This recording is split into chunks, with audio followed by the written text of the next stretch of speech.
Continuando a fala a respeito de menos estresse, vamos abordar alguns aspectos relativos a algumas perguntas que foram feitas. Foi, portanto, perguntado a respeito de como eu posso fazer para saber que o estresse é bom ou que o estresse é ruim. Bom, um primeiro aspecto que nós podemos lembrar é que nem sempre se está pensando a respeito de estresse, de estar ou não estressado, vai se vivendo e imperceptivelmente isso pode acontecer, né? Uma presença de um estresse mais constante. De qualquer forma, como hoje em dia tem sido chamado a atenção para isso cada vez mais, então as pessoas vão tomando consciência de que estão passando por uma situação estressante. Um primeiro aspecto é justamente ter noção, saber que está diante de uma situação estressante, que está diante de um estresse. Esse saber que está estressado, que está diante de uma situação assim, já é meio caminho andado para evitar esse estresse ruim. Agora, é importante lembrarmos que todas as pessoas, de alguma forma, passam por estresse bom e estresse ruim. Não tem pessoas que ficam apenas no estresse bom. A questão é procurar manejar, saber como lidar com isso para conseguir ir e vir de um e de outro lado. Então, nós vemos aqui esses campos. Então, este campo que está assim, com uma cor mais escurecida, digamos que é o campo do estresse bom, ou daquele tipo de situação que entra mais num círculo virtuoso do que num círculo vicioso, onde a pessoa vai ganhando com isso, né? Com essa exposição a contrariedades físicas ou psíquicas, enquanto que aqui este campo delimitado por esta linha vermelha diz respeito mais a esse campo do estresse que é prejudicial. Ora, nós vemos aqui neste campo que está achureado de amarelo, que nós temos uma espécie de espaço borderline, num espaço intermediário entre estresse bom e estresse ruim, onde é um pouco difícil de delimitar se é uma coisa ou se é outra.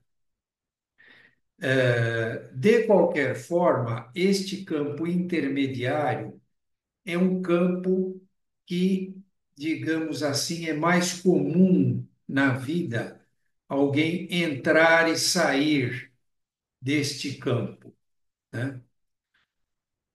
Por outro lado, é possível alguém entrar no campo do estresse ruim propriamente dito, o estresse ruim, e de lá retornar, de lá voltar. Então, a gente vê aqui que tem diversas possibilidades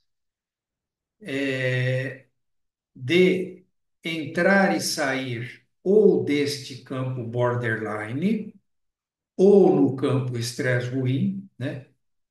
E é possível voltar para lá e para cá. A situação torna-se prejudicial para uma pessoa quando ela começa a perseverar, a ficar dentro deste campo do estresse ruim cada vez mais, ou apenas consiga voltar um pouco para o borderline e depois volta para o estresse ruim. Então, um segundo aspecto, o primeiro aspecto de saber se está com estresse bom ou ruim, é a ter a noção de que está estressado, ter consciência de que está passando por uma situação estressante. Mas um segundo aspecto é quando os fatores relacionados com esse estresse ruim começam a perdurar independente da situação. Então, como nós dissemos, se uma pessoa começa a ficar cada vez mais com uma pressão arterial elevada, independente das suas causas, e isso está relacionado com situações repetidamente estressantes, pode ser um sinal de que está diante de um estresse ruim. Uma outra situação. Então, todas as pessoas podem ter, em algum momento da vida, algum tipo de insônia, por alguma coisa que tenha acontecido durante o dia, por alguma preocupação específica. Agora, a insônia torna-se ruim quando ela perdura, persevera, continua, já independente daqueles fatores causais. Então, quando essa pessoa começa a não conseguir dormir de uma maneira contínua e já nem sabe mais por quê, já não tem mais essa noção de saber o porquê, também pode ser um tipo de estresse ruim.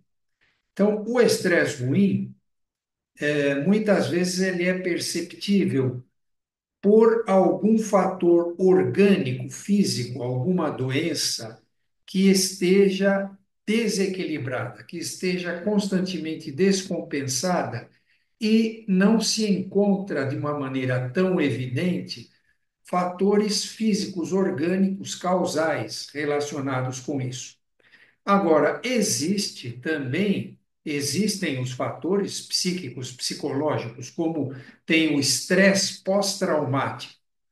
A situação do estresse pós-traumático é quando é decorrente de algum trauma psicológico importante que faz perdurar fatores prejudiciais.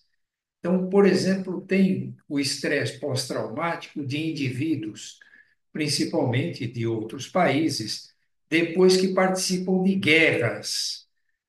Então, as batalhas, as guerras em geral, são situações bastante traumáticas, bastante estressantes, de tal forma que a pessoa pode ficar com estresse pós-traumático.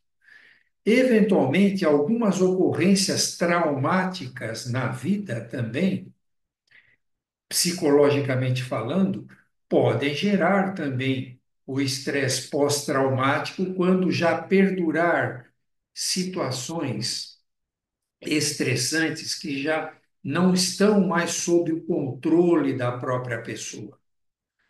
Por isso que nós falamos no outro dia a respeito de alguma espécie de meditação, entre aspas, que é alguém poder estar num estado mental que nós chamamos de estado meditativo, onde é possível ela deixar-se de se envolver com, por exemplo, no trânsito, com situações que sejam estressantes. Oportunamente podemos voltar a falar um pouco mais a respeito desses fatores.